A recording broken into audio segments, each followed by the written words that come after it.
The Money Show. Investment School. Tonight's Investment School, Jimmy Moyaha, who is an independent analyst. And tonight we're looking at what is a very broad category, alternative investments. I don't know what we're including exactly. I'm thinking everything from crypto to cows to carbon credits. Couldn't think of anything else with a C. But I think it's a good place to start, Jimmy. Crypto to cows to carbon credits. What else is on your list? Good evening, Bruce. Good evening to the listeners. Cannabis also has a C. Cannabis, yep, there's the C, yeah. There we go. It doesn't have to be just C's. I guess we could go collectibles. We can go with collectibles as well. So things like NFTs and art and that sort of thing. NFTs are not an investment class. Well, technically, they could be one of these days. So, I mean, I guess it depends on which lens you're looking at it from. But generally, I mean, alternative investments are classed as what's known as non-traditional. So everything that we've become accustomed to being bonds and markets and currencies and those sorts of things, relative to what we're starting to see now, those are starting to become classed as traditional sorts of things. I mean, if you think of the emergence of just alternatives as a whole, and you look at the fact that we come from a time where things used to be paper traded on a dealing floor and yelled across a room, to now having AI-driven algorithms that can manage an entire portfolio for you, we're definitely progressing on the execution side of things, and it's right that we progress on the product side of it as well. Yeah, I mean, let's move away from markets. Let's move away from products. Let's focus in then on these alternative investments. And that may be residential property, I suppose, wine. I mean, if I had any self-discipline whatsoever, I would go and buy vintages of Canon Paul Sour and put it away and sell it in 10 years' time and make an absolute fortune, because, you know, there are opportunities in that particular sector, except there wouldn't be any wine left 10 years from now, because I'd have to sample it every year to make sure it was okay to sell 10 years from now, even though I know it would be. What are the big investment trends that we're seeing when it comes to alternative investments? I mean, cannabis and crypto certainly must be there amongst the sort of newer categories. Yeah, so I mean, what we've seen sort of coming out of COVID and this post-COVID situation, and sort of, I guess, starting early in 2020 or so, you started to see a different type of investor emerge in the markets. We're starting to see younger investors becoming more socially conscious investors. So rather than the traditional, we're going to invest in BHP Billiton because they are a mining company and they do X, Y, and Z. You've seen an emergence of investors saying we like BHP Billiton, but how are they mining? Are they a sustainable miner? Do they care about the environment that they're mining in? So you're seeing questions being raised more now than you have seen in the past. And alongside that, you're seeing the emergence of a different kind of socially conscious investor, being your activist investors. They take a slightly more aggressive approach to these sorts of things. They buy up shares and they try to force boards to make changes and that sort of thing where they don't agree. We saw the likes of Richmond coming under some activist investor threats early on, but it looks as though the group hasn't changed their viewpoint and that sort of thing. So those sorts of trends, alongside trends like decarbonization of companies and climate change goals that companies are setting, those trends are driving a different type of investor to what we traditionally know and what we've traditionally seen as someone who participates in investments. And this is forcing people to not only look at that from a market perspective, but as you rightly mentioned, Bruce, look at it from alternative assets side of things, to say, if I'm not playing in the market space, where can I get a return? How do I buy a property, rent it out, and get that rental return as an annual yield? And is that going to be more competitive than putting my money in a fixed deposit? Can I take a loan out from a bank, take that loan and convert that money into a business to generate income, and those sorts of things? So alternative investment is quite a broad spectrum of topic at this stage, but it also has various elements of it and various reasons why people go into that.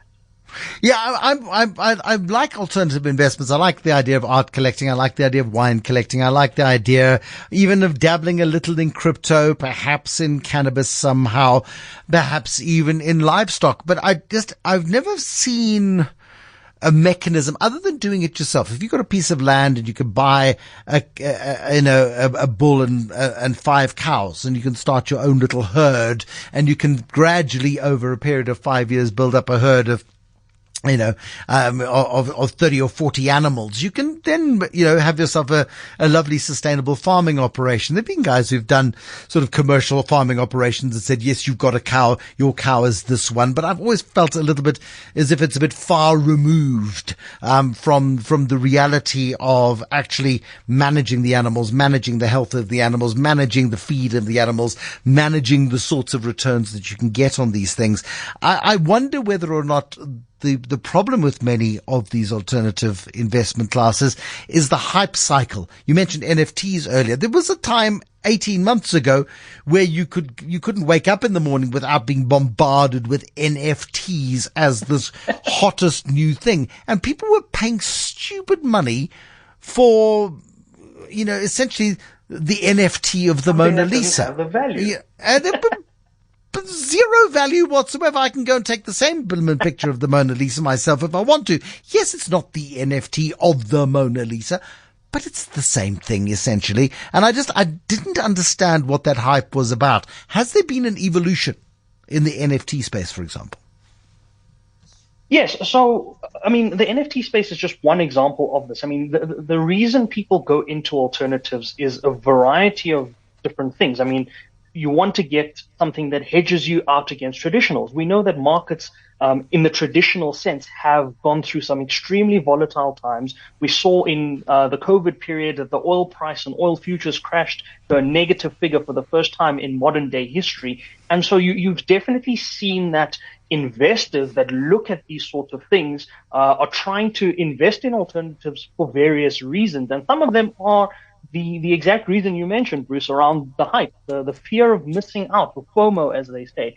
And people just pile into something, not understanding what it is, not understanding how it works, but just for the sake of not missing out on the trend. But other reasons are and probably one of the reasons that the fear of missing out is so prevalent is those that didn't get into Bitcoin when it was still at R1 or $1. $1. Yeah. And when it got up to $60,000 of Bitcoin, had some serious regret. So alternatives are in their nature that way. They are a complete alternative and a complete contrast to what we traditionally know, but that too brings with it a completely new set of rules. So like this NFT example that you've used, it brings because the market itself is new and the understanding of that market is new, it brings together a whole new set of pros and cons that you have to look at.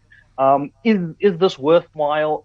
Are you just investing in something for the hype, like the NFT thing, and then the fade wears off and nobody really cares about it anymore? Or is it a sustainable alternative investment where you are investing in a livestock fund that has a farm underpinning it, that is structured by a financial institution that is regulated, that offers you a guaranteed return, and that return is benchmarked against other things and that sort of thing. So investment, particularly in the alternative space, you have to definitely do a lot more research and a lot more of your due diligence than what you may have done in the traditional space, because the traditional space is what's been known for the years.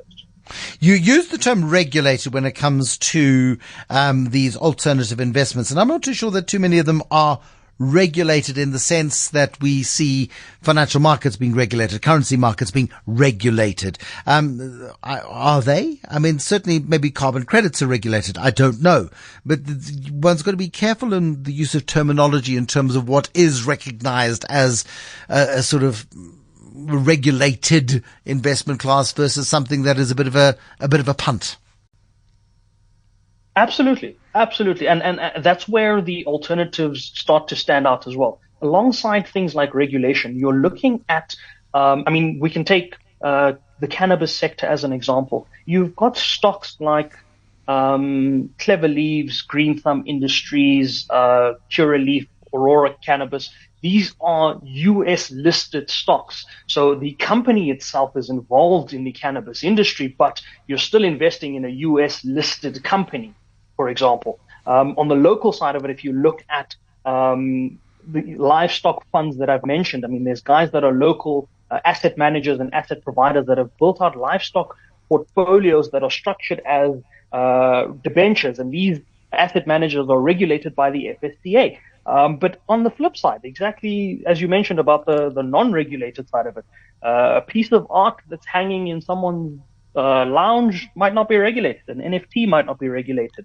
You might find that certain carbon credits are not regulated in certain countries and that sort of thing. So again, with the alternatives, the push and pull around it is very much a personalization of investments for the person, and the use case that people go into alternatives for is that varying use case, as I mentioned, because the other thing is, even if they are regulated, certain markets or certain products or certain instruments might not have liquidity. So they might not be as liquid as a Sasol share, for example, where you can at any time go sell a Sasol share. There's an order book of buy and sell orders that are in the market, and it's very easy to trade in and out. And your money is in your bank account within a matter of days. Absolutely. And so there might be longer lock-in periods for these alternative investments where they say the lock-in period for this particular type of investment is a minimum of 2 years, a minimum of 3 years, and you'll see your return there. And at that point, you must then assess, of course, over that 3-year period, what's my drawdown going to be on my portfolio? What's my return going to be? Is that return at an annualized point going to be more beneficial than just putting the money in a fixed deposit? But in the same breath where you're assessing those risks, you need to look at the fact that there might be strategic advantages and strategic benefits, like the example that we used earlier with Bitcoin, where if you had gotten in, even if you had gotten in at $3,000 before the rally up to $60,000, you could have quite easily returned 2,000% on your funds. And so there are strategic advantages to those sorts of alternatives where you'd never see a 2,000% return on the price of gold, for example, in a matter of weeks or a matter of months. So, but then it comes down. Absolutely, it then comes down to not putting all of your rand into the same basket, not putting all of your money into crypto, because in as much as, people who bought crypto at 3,000 when it hit 60,000, were they selling? Maybe some were, but some had seen it go from 3,000 to 60,000 went, this thing's going to 120,000. I'm a genius. And then it gets down Absolutely. And then some of them double down and then it gets down to 50, gets down to 40, and they think, well, it's been to 60 before, I'm going to hold on. Oh my gosh, it's at 20 again. Oh no. Then they end up sort of getting stuck within the asset class. We're talking to Jimmy Moyaha this evening. Jimmy is an independent analyst. He is taking us through the world of alternative investments. Why invest in alternatives? Well, pick up with them on that. I think it could be more interesting and a bit of fun. If you like agriculture, you might invest in a fruit farm. You might invest in a sheep farm. You might invest in cattle. You might invest in alternative meats, in carbon credits. You might invest in art. You might invest in wine. The pros of choosing alternatives, the cons, what you need to be aware of when it comes to choosing alternatives as well, because there is no such thing as a dead certainty when it comes to the world of investing. You can even your chances of success out, but there are no absolute certainties when it comes to any investment class. So let's talk about why you would invest in alternatives, what percentage of your wealth should go into investing in alternatives, and the pros and the cons in a moment with Jimmy Moyaha. The Money Show. Investment School. All of the hype that comes with the new investment class, with the new investment classes, these new big ideas, sees booms and busts come and go. If you get in really, really early, you may make some money. If you're late to the party, like most people are, because most people only become aware or feel safe only once the investment unfortunately has peaked. We see it happen time and time again. I'm wondering, Jimmy Moyaha, how much of our money we should be putting into so-called alternative investments, because I worry that a lot of people go, crypto is the new thing, take all money out of our savings accounts, max out the bond, we got to put money into crypto, let's ride this thing until it bleeds. Unfortunately, the only thing that bleeds is themselves generally. If that's the philosophy, then you really should only be backing a crypto coin that you've created, that you've gotten certainty that absolutely everybody in the world is going to use. Long story short, don't put all of your money in one basket. That's never been an investment strategy that's worked, and it's certainly not going to start working when you look at alternative assets. I think alternative assets provide a strategic benefit for investors. They can be used as a hedge against your traditional investments in times of extreme volatility. So a lot of alternative assets are not directly correlated to traditional markets. And so what you find is where traditional markets are performing terribly, these alternative assets might keep your portfolio sort of balanced out at an overall level. But I wouldn't weight your entire savings plan or wealth building on alternative assets just yet. I do think there's definitely merit for them going forward and going into the future. I mean, if you take the example of use cases we've seen just in the last month, Silvergate, Silicon Valley Bank, the entire banking system in America and fractional reserve banking around the world has come into question almost overnight. And so you're seeing that what we traditionally used to know as this is what investments look like, the picture's completely changing. And that change wasn't sparked by what we saw with the run that we had through those Reddit users that were punting cryptos and punting NFTs back in the COVID pandemic. Anything that becomes a social media hype cycle should be avoided. By the time it gets there, it's generally too no late. Longer an investment. Yeah. No, then you're playing, then you're speculating, then you're gambling on this particular one. Quickly, just a couple of pros on alternatives. I mean, it's as a hedge, as an alternative, as an interest, as a real world investment, perhaps. It provides a little bit of luster to the investment cluster.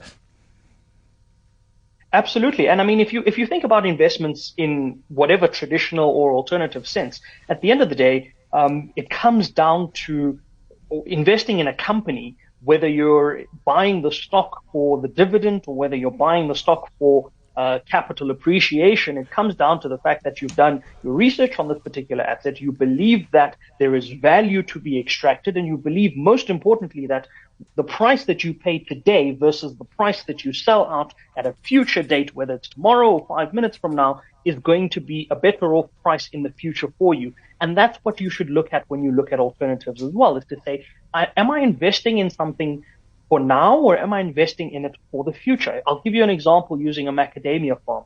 Macadamia farms do not yield fruit, or macadamia trees rather, do not yield any nuts for, I think it's the first 4 or 5 years that they've been planted. But once they do, the offtake agreements that you get from countries like Canada and Europe, where macadamia nuts are in such high demand, mean that you can pay back your entire farm in a matter of maybe 1 or 2 years after you start harvesting. Provided, of course, the appetite for macadamia nuts is as strong or stronger 5 years from now, as it was when you planted the flippin' trees. And that's the level of faith that you've got to have in these. I mean, that macadamia and the nut, phenomenon is real. But at the same time, you may be thinking that, you've got something unique going on, but there are farmers all over the world looking at the same trends as you and who could be flooding the market 5 years from now. There again, no certainties when it comes to any kind of investing, particularly these alternative investments. The cons of choosing the alternatives, of course, is the hype cycles, I would think. It is are you following a trend, or are you following something that is truly needed? Are you following something for which there is going to be demand by the time it delivers what it is that you're looking for? Absolutely. And there's, alongside those sorts of cons, you might be looking at things like regulation, as we spoke about earlier. Are you investing in a regulated product? Or are you investing in a regulated market? Some of these alternative investments come with a degree of complexity that you have to understand. One of the questions that you posed, Bruce, at the start of this chat was around the fact that, are NFTs still relevant? And I could argue that there's a use case for NFTs to benefit the artistry space for musicians and artists in South Africa and around the world, because they get to then own their own products, and they get to then avoid not receiving royalties where they feel they are due. So there's definitely a use case for these sorts of things. But again, complexity is now, in this case, a potential negative to someone who doesn't understand these sorts of products and is now looking to invest in these alternatives. Whereas if you're going to invest in the traditional tried and tested ABSA, Standard Bank, Nedbank, and Capitec Big Four, or Big Five rather, type of banking setups, you know what you're going to get, you know what you're investing in as a financial institution, and you know sort of what the returns are and that sort of thing. And I think what also comes added to these alternative investments is a lot of them don't have that history. So on some of these investments, you can backtest up to 30 years of market data and market performance on how these companies have performed, whereas a cannabis company could have only started 3-4 years ago, might have a market cap of 550 odd million dollars in the case of WM Technologies, for example, but might not have that track record that you can go back and see what happened in the 2008 financial crisis to the company and so on and so forth. So definitely some cons to alternatives, but all in all, the direction that we're all heading in future is that alternative investments are going to be here to stay. Alternatives are in the same way we once thought gold was a new age product, or investing in a derivative or a CFD was a new age product. They're here, they stayed, and they're here to stay. Alternatives are not going to go anywhere. People are going to continue to have them. Must hit stop on that particular one. Thank you, Jimmy Moyaha. Jimmy is an independent analyst and giving us plenty of food for thought this evening when it comes to the world of alternative investments.